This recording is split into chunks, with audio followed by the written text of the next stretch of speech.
Ya estamos de regreso aquí en Los Periodistas. Gracias por acompañarnos en este día en el que el Valle de México está algo frío y dicen las autoridades, estaba leyendo hace un momento, que hará frío en buena parte de la República. Así que cúbrase, protéjase, no solamente de la COVID, sino hasta del frío.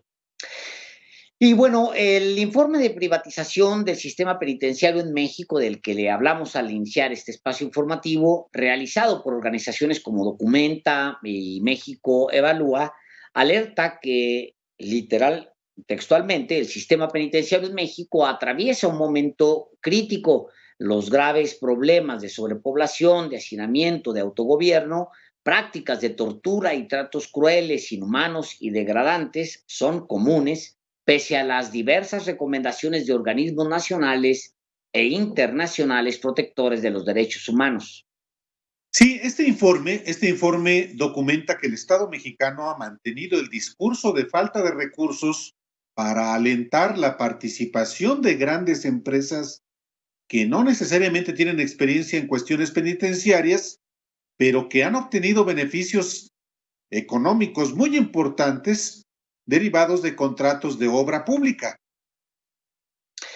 Esa privatización, de acuerdo con el informe, comenzó en 2010 bajo el gobierno de Felipe Calderón Hinojosa, y cuando el país sumaba 4 años ya de guerra contra el narcotráfico, o la llamada guerra por las drogas.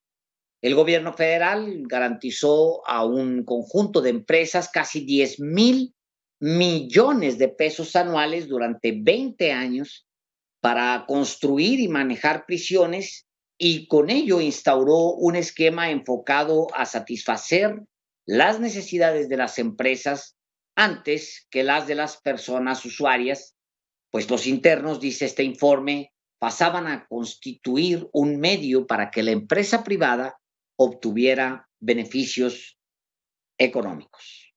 Sí, el informe recuerda que en 2010 Felipe Calderón anunció en su cuarto informe de gobierno las primeras 12 prisiones que serían construidas bajo un esquema de asociación público-privada con el objetivo, afirmó entonces Calderón, de potenciar la capacidad de reclusión del sistema penitenciario federal y asumir en instalaciones federales la custodia de la totalidad de la población del fuero federal.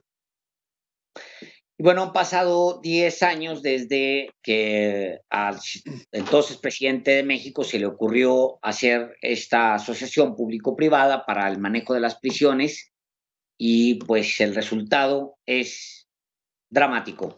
Nos vamos a enlazar directamente con María Sirvent. Ella es abogada, activista y socia fundadora de Documenta, una de las organizaciones que hacen este reporte, el informe de privatización del sistema penitenciario en México. Y le damos la bienvenida aquí a Los Periodistas a María Sirvent. Muchísimas gracias por acompañarnos. Hola, buenas noches. No, muy buenas noches, muchas gracias. Muchísimas gracias, María. Bienvenida a Los Periodistas. Bueno, el presidente ya es la segunda ocasión que aborda el tema de esta asociación público-privada que permitió, a partir de 2010, la construcción de un conjunto de penales, pero que en términos económicos, dice él, ha resultado lesivos para el patrimonio público de México, porque se paga como si fueran hotel de 5 estrellas. Tú has investigado justamente al respecto y no sé si tú hayas tenido acceso justamente a los contratos que le permiten al presidente sacar esas conclusiones, o cuál es la realidad de esta privatización penitenciaria, María. Gracias. Sí, bueno, muchas gracias por la invitación. Pues, ¿cuál es la realidad? La realidad es, como lo decían ahorita, cuando inició el gobierno de Felipe Calderón, un poquito después, se empezaron a construir estas cárceles bajo este esquema de contratos de prestación de servicios, esta asociación público-privado, y fue así como se han ido construyendo. Me parece son 8 a nivel federal y hay 2 torres aquí en la Ciudad de México. Desde un principio se sabía. No me gustaría decir que si este modelo, este esquema de privatización es bueno o malo. Me parece que hay países en los que ha funcionado. Me gustaría hablar en el caso concreto de México, en el cual sí creo que no ha funcionado, porque los contratos que hicieron con las empresas fueron, como dicen, se comprometieron a darle muchísimos millones de pesos por, me parece, 20, 22 años a cada una de las empresas. Y no solo eso, sino que se comprometen a darles esa cantidad de dinero sin importar si hay 1, 2 o 100 personas privadas de libertad en esas prisiones. Entonces, se vuelve todo también un juego en donde las personas privadas de libertad se vuelven de alguna forma un negocio porque evidentemente al gobierno le va a convenir que estén más pobladas, que tengan su capacidad máxima, a que les estén pagando esas cantidades por 1 o 2 millones. Eso por un lado. Por otro lado, también es muy importante mencionar que los contratos no son públicos. No ha habido una transparencia ni una rendición de cuentas de estas empresas. Los contratos, algunas personas los han conseguido por acceso a la información, pero de primera instancia no son públicos por cuestiones de seguridad. Sin embargo, es muy importante saber la empresa a qué se compromete. ¿A qué se compromete a cambio de esos millones de pesos? ¿A qué se compromete en materia de reinserción social, en materia de programas que brinda a las personas privadas de libertad? Todo eso es opaco, no sabemos a qué se compromete en el respeto de los derechos humanos. María, hay también un tema ahí justamente de derechos humanos que es brutal, porque ahora resulta que le pagamos a empresas de nuestro bolsillo, porque cuando hablamos de dinero público no hablamos parece que es como una bolsa que es ajena a nosotros, que está por allá en alguna parte. No, es de nuestra bolsa, de la bolsa de los mexicanos. Le pagamos a empresas para que torturen.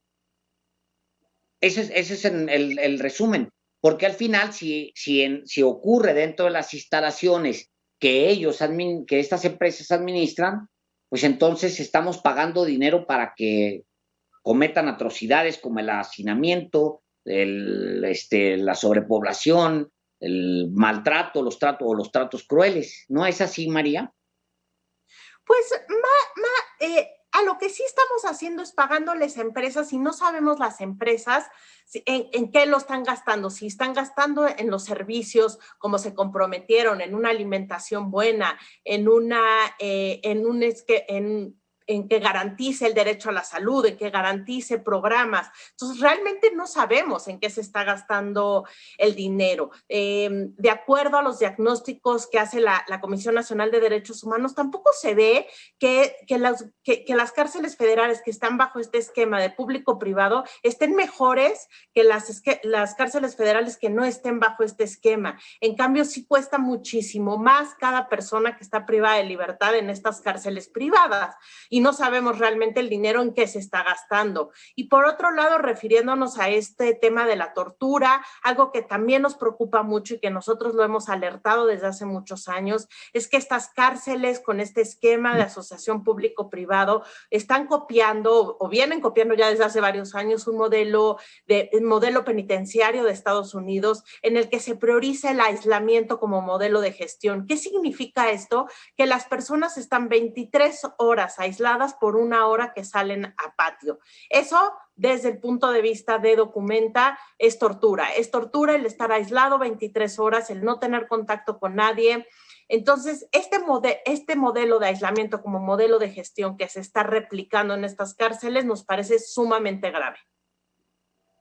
Ahora, es importante que el auditorio, quienes nos ven, nos escuchan, pues también sepan que no son empresas cualquiera las que obtuvieron justamente estos contratos que les permiten pues ganar pues entre 1,000 y 1,200 millones de pesos al año, y cuyos contratos no se van a conocer por lo menos desde el punto de vista jurídico, ojalá que el presidente López Obrador sí los revele, hasta el 2032, cuando concluyen justamente los contratos. Pero, ¿qué empresas son las que obtuvieron precisamente estos contratos? ¿Y quiénes son sus dueños, María? Sí, pues bueno, son empresas como por ejemplo ICA o el Ceferezo 16, que es el único de mujeres que está en Morelos. Es de una empresa que no recuerdo el nombre, pero se sabe que el dueño es Slim. Pues así como por nombrar Y Grupo algunas, Ideal. ¿no? ¿Mande? O si Grupo Ideal de Carlos Slim. Exacto. O Que Guía es la de del Hipólito Ceferezo Gerard. 16. Y Guía de Hipólito Gerard, que es cuñado de Carlos Salinas, Prodemex, de los Vázquez Raña, Tradeco, es decir, no son empresas pequeñitas. No.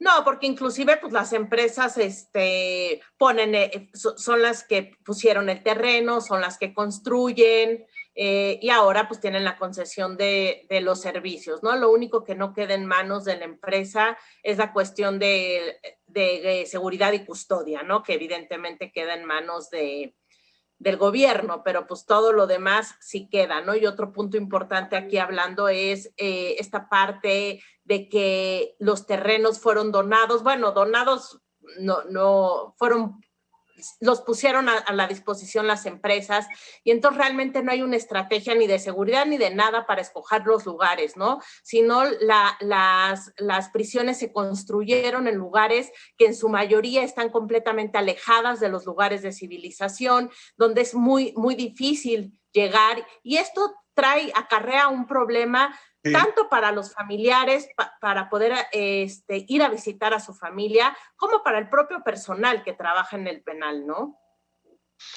Y hay, bueno, se entiende si hay un grupo de empresas en el mundo que administran prisiones, que manejan prisiones y que ya tienen ciertos criterios para administrar prisiones y eso es lo que llegan y le ofrecen a un gobierno. Oye, yo voy a garantizar que con estos parámetros voy a administrar el sistema, esta parte que me estás dando del sistema penitenciario con estas reglas que nosotros mismos nos hemos comprometido ante otros gobiernos. Pero aquí estamos hablando, como dice Álvaro Delgado, pues del cuñado de Carlos Salinas de Gortari, del hombre más rico de México. Es decir, los derechos humanos ahí no es ningún criterio, no hay ni un solo criterio. Ni siquiera si van a comer o no van a comer los reos. Ahí la cosa es que es para unos, para Calderón en su momento fue quitarse la bronca de los reos y para los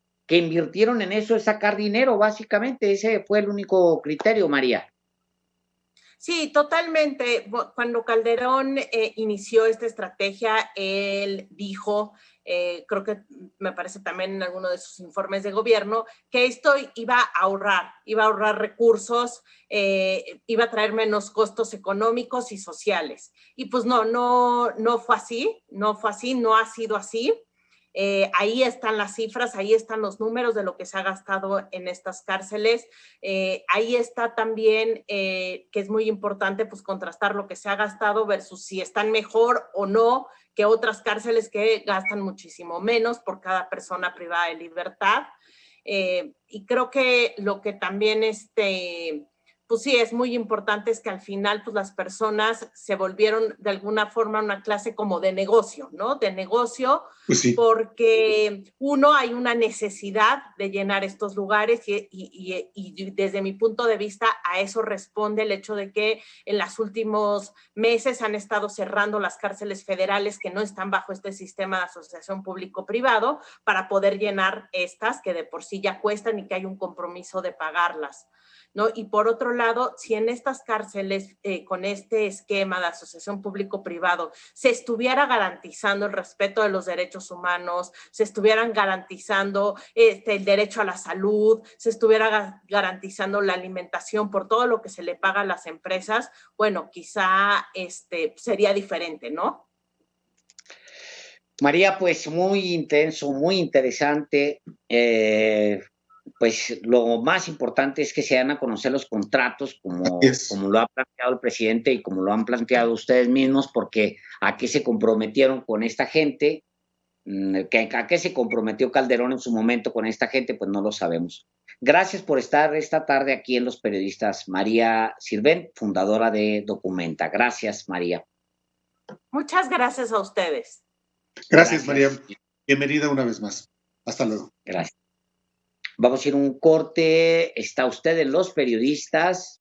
Volvemos.